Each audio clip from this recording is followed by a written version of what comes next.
A'udzu billahi minasyaitonir rajim. Bismillahirrahmanirrahim.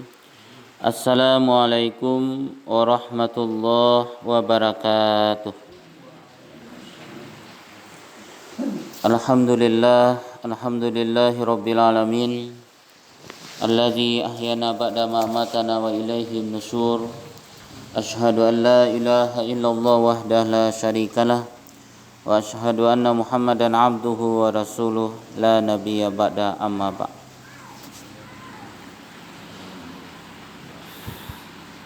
Angku-angku, bapak-bapak, ibu-ibu, kaum muslimin, kaum muslimat, sidang jamaah subuh rahimakumullah. Mari kembali kita menyegarkan rohani kita dengan menghadapkan segenap puji dan syukur kehadirat Allah Subhanahu wa taala.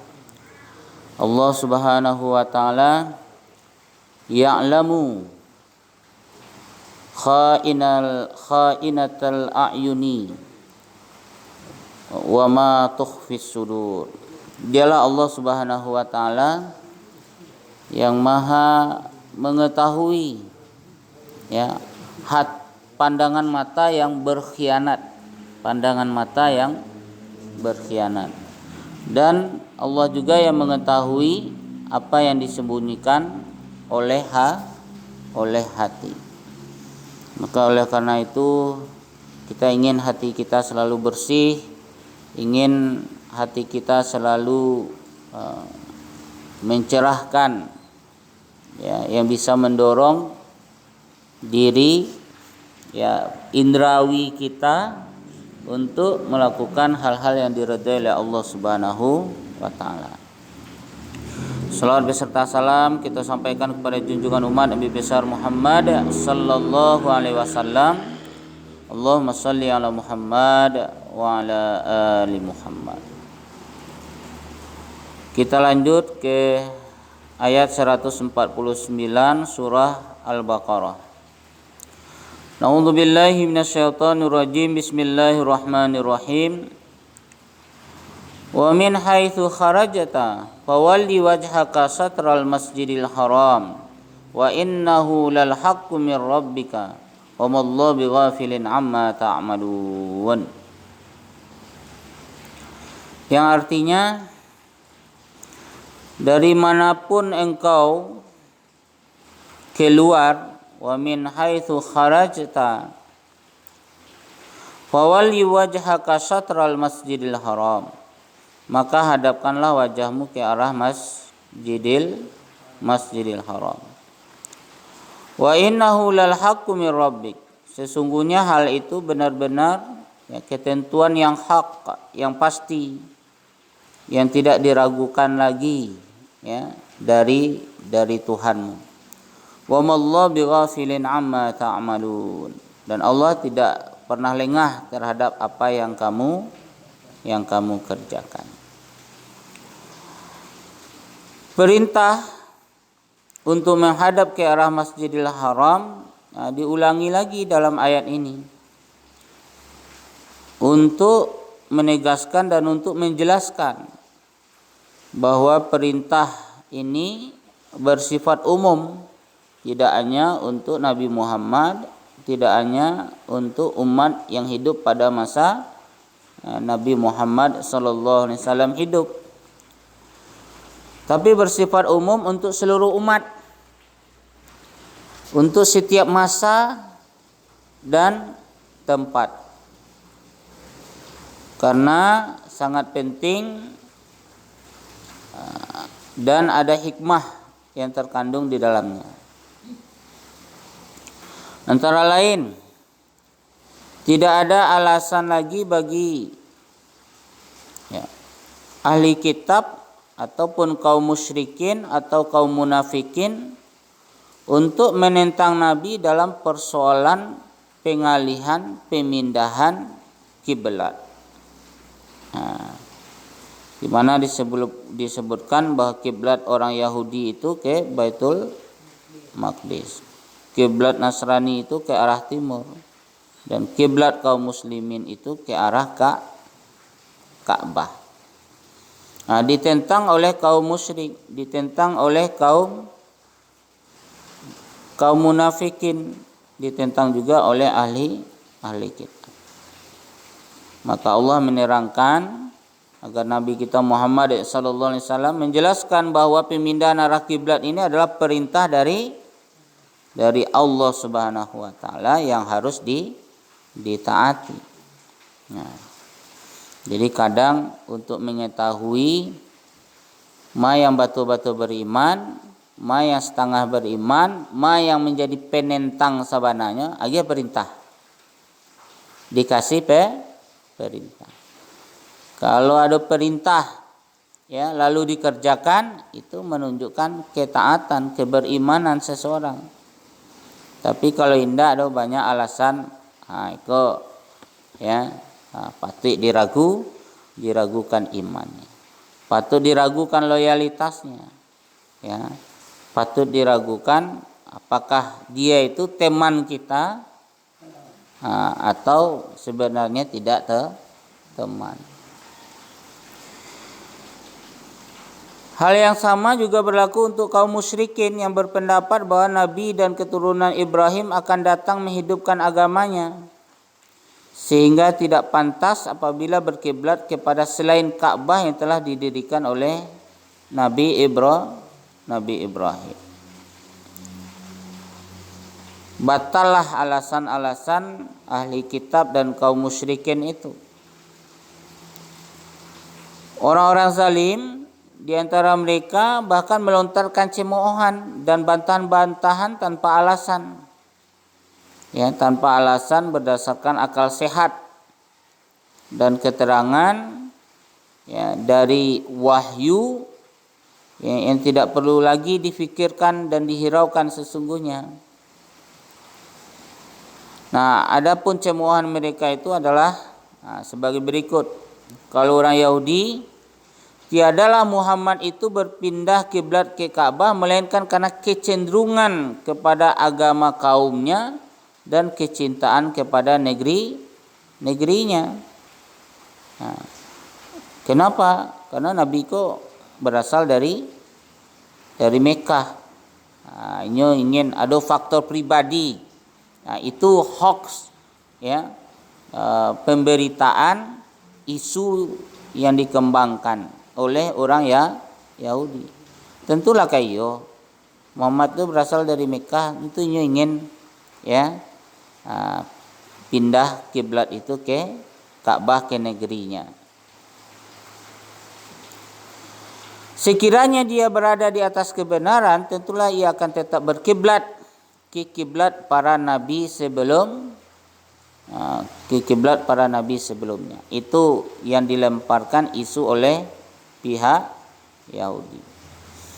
Kalau orang musyrik, ia telah kembali kepada kiblat kita. Itulah dia orang musyrik itu kan orang musyrik Mekah dan akan kembali kepada agama kita. Sementara orang-orang munafik berpindah-pindah kiblat itu menunjukkan bahwa Muhammad dalam keraguan-raguan dan tidak ada pendirian. Itulah alasan-alasan yang dibuat oleh para penentang ya Islam, penentang dakwah Nabi kita Muhammad sallallahu alaihi wasallam. Maka kita tidak boleh ragu sedikit pun. Kenapa? Karena al-haqqu mir rabbik. Karena kebenaran itu berasal dari Allah Subhanahu wa taala. Fala takunanna minal mumtarin. Maka tidak boleh ragu saketek pun. Ya, tidak boleh ragu saketek pun. Zalikal kitabu la raiba fihi hudal lil muttaqin. Al-Quran itu tidak ada keraguan sedikit pun ya di dalamnya. Ya, bahkan satu huruf, satu baris pun tidak perlu kita ragukan. Ya. Dan itu menjadi petunjuk. Ya. Bisa jadi petunjuk, bisa menjadi hidayah ya bagi orang-orang yang bertakwa. Tapi kalau tidak bertakwa ya melakukan kezaliman, kekufuran, maka tidak bisa menjadikan Al-Quran ini sebagai hidayah bagi dirinya. bahkan ya membuat ia ya semakin jauh. Ya, wa ma lizzalimina, ya. Nah, dan bagi orang-orang yang zalim itu tidak ada penolong. Wala yaziduz zalimina illa khasara. Ya. Bagi orang-orang yang zalim tidak ada tambahan kecuali hanya kerugian semata. Bapak Ibu yang dimuliakan Allah Subhanahu wa taala, dalam lanjutan ayat berikutnya 150, wa haitsu ma kuntum fawallu wujuhakum syatrah li'alla yakuna lin-nasi 'alaikum hujjatun illa alladziina zalamu minhum fala takhshawhum wakhshawni wa liutimma ni'mati 'alaikum wa la'allakum tahtadun. Dari manapun engkau wahai Muhammad keluar, maka hadapkanlah wajahmu ke arah Masjidil Haram. Di mana saja kamu berada, maka hadapkanlah wajahmu ke arahnya. Untuk apa? Agar tidak ada alasan lagi bagi manusia untuk menentangmu. Ya. Kecuali penentangan itu ya dari orang-orang yang zalim di antara mereka.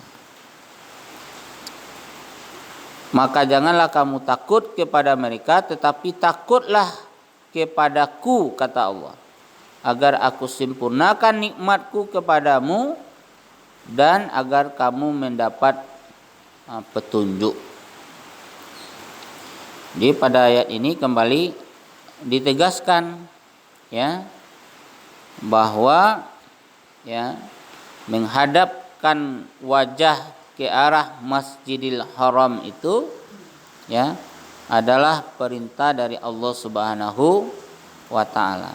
Dari perintah itu diketahui siapa orang beriman, siapa orang yang zalim, siapa orang-orang munafik ya. Nah, jadi kadang dipancing ya dengan perintah itu akhirnya terungkap. Dari mana terungkapnya? Dari statement ya, dari kata-kata mereka, dari fitnah ya yang mereka sampaikan. Seperti tadi orang-orang ahli kitab mengatakan ya tentu ya Muhammad itu karena dia berasal dari Mekah, tentu ya, dia ingin kiblat itu ke arah ya Ka'bah, karena Ka'bah itu ada di Mekah. Ya, kalau sementara orang-orang munafik dia mengatakan Nabi ini dia ragu-ragu, bimbang. Laisa bananya Nabi kok, laisa bananya Rasul. Ya. Nah, padahal tidak demikian. Maka akhirnya ditutuplah ya dengan ayat ya, jangan khawatir, jangan takut kepada orang-orang yang zalim ya, penentang ya penetapan arah kiblat itu. Takutlah hanya kepada Allah Subhanahu wa taala.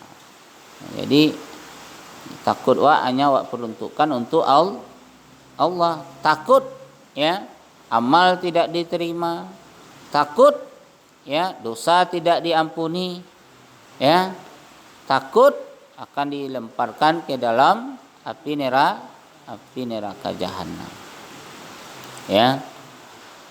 Nah, ya tentu Allah akan sempurnakan nikmatnya kepada kita ya, dengan apa?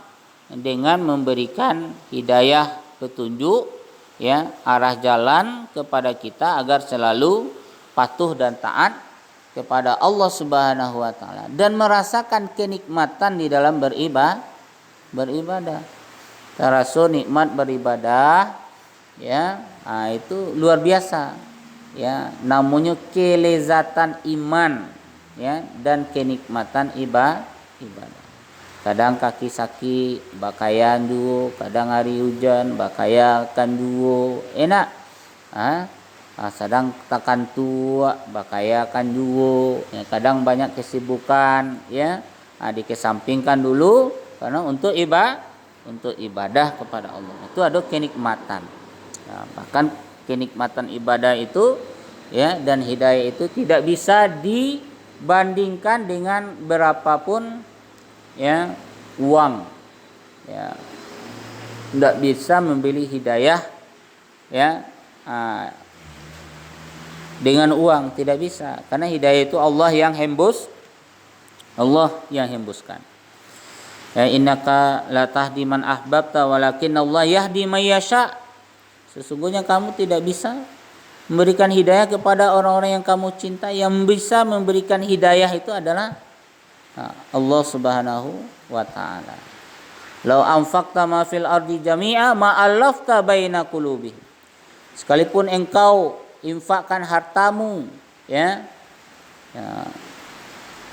segala sesuatu yang ada di langit dan di bumi ya, maka kamu tidak bisa melembutkan ya, menjinakkan, melembutkan hati ya, hati umat manusia. Yang bisa melembutkan itu hanya Allah Subhanahu wa taala ya. Jadi hidayah itu tidak bisa dibeli. Yang bisa dibeli itu basi hidayah. Kalau basi hidayah itu bisa tuh. Ini punya toko basi. Tapi yang hidayah itu hanya milik Allah. Karena Allah itu bersifat hadi, yang maha memberikan petunjuk. Kadang petunjuk itu adalah bertebaran ya. Di dalam Al-Qur'an, bacalah, pahamilah, kan gitu. Di dalam hadis juga seperti itu. Di dalam kehidupan ada ayat-ayat kauniyah alam ya. Bah turunnya hujan, bah tumbuhnya bijo dan lain-lain sebagainya, itu kan ya ayat-ayat Allah.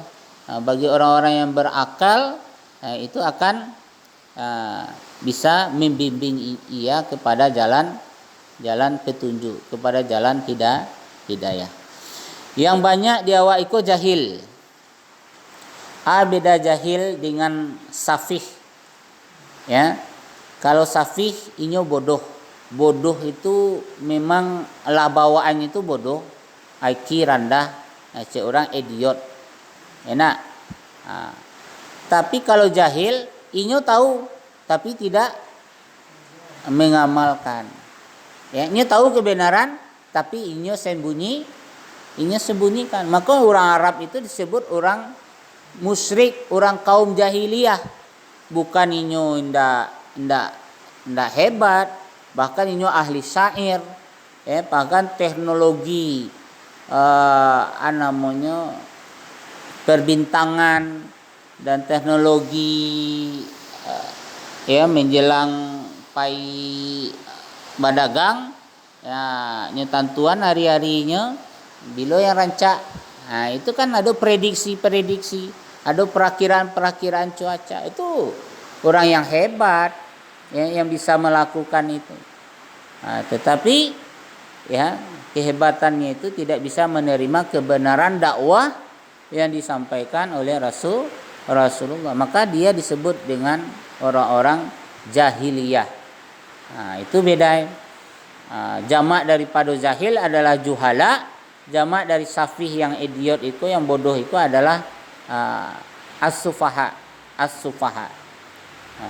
Jadi yang banyak itu apa? Orang yang jahil. Dia tahu tapi tidak mengamalkan. Dia tahu tapi tidak mengerjakan.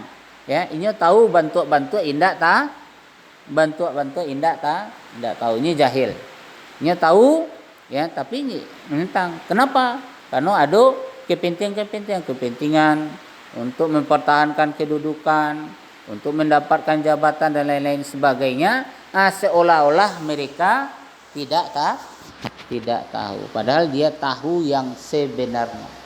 Contoh umpamanya kok suap ya, yang ngerajuan itu kan orang-orang hebat. Bahkan ada yang hakim agung. Kalau hakim agung itu kan wakil Tuhan, lah hakim paling tinggi itu ya.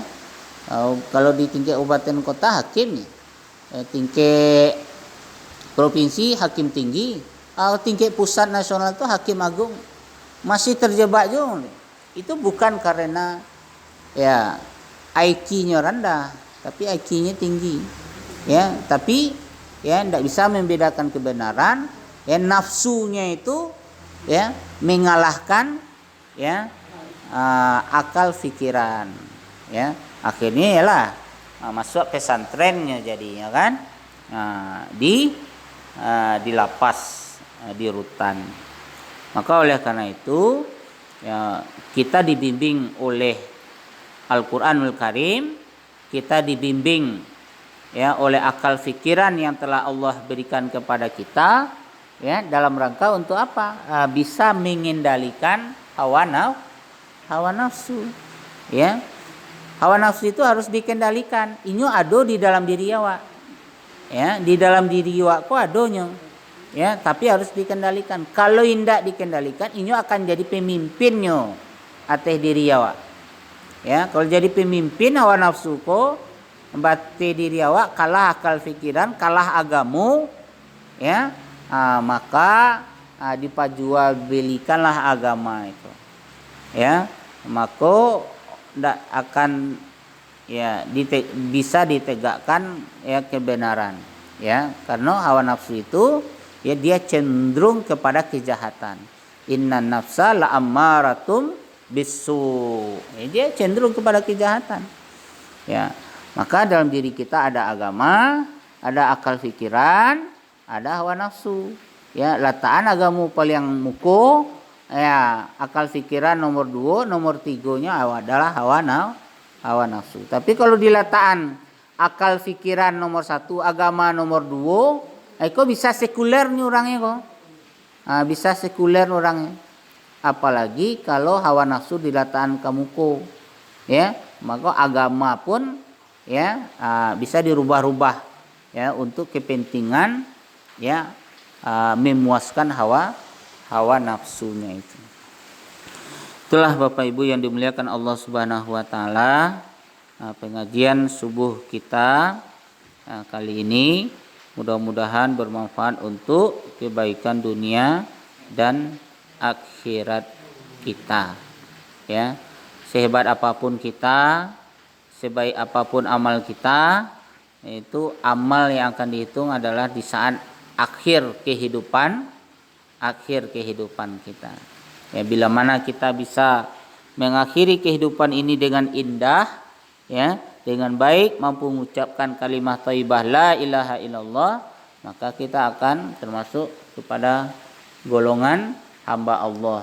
Ya, akan termasuk kepada hamba Allah yang diridhai oleh Allah Subhanahu wa taala. Ya, termasuk hamba Allah yang dimuliakan, ya, masuk ke dalam surga Allah Subhanahu wa taala. Man qala la ilaha illallah fi akhiri kalamihi dakhalal jannah. Siapa yang mampu mengucapkan ya pada kalimat terakhirnya, pada hembusan nafas terakhirnya itu kalimat la ilaha illallah, maka dia pasti akan dimasukkan ke dalam surga. Kemudian kita ya dimuliakan Allah Subhanahu wa taala, dapat memperoleh ya iman terbaik, amal terbaik, hari terbaik di saat-saat terakhir kita menghadap Allah Subhanahu wa taala. Wallahu a'lam. Allah lah yang lebih mengetahui. Terima kasih banyak maaf, wabillahi taufiq wal hidayah. Wassalamualaikum warahmatullahi wabarakatuh. Kita tutup dengan doa kifarahat majelis. Subhanakallahumma bihamdika asyhadu an la ilaha illa anta astaghfiruka wa atubu ilaik.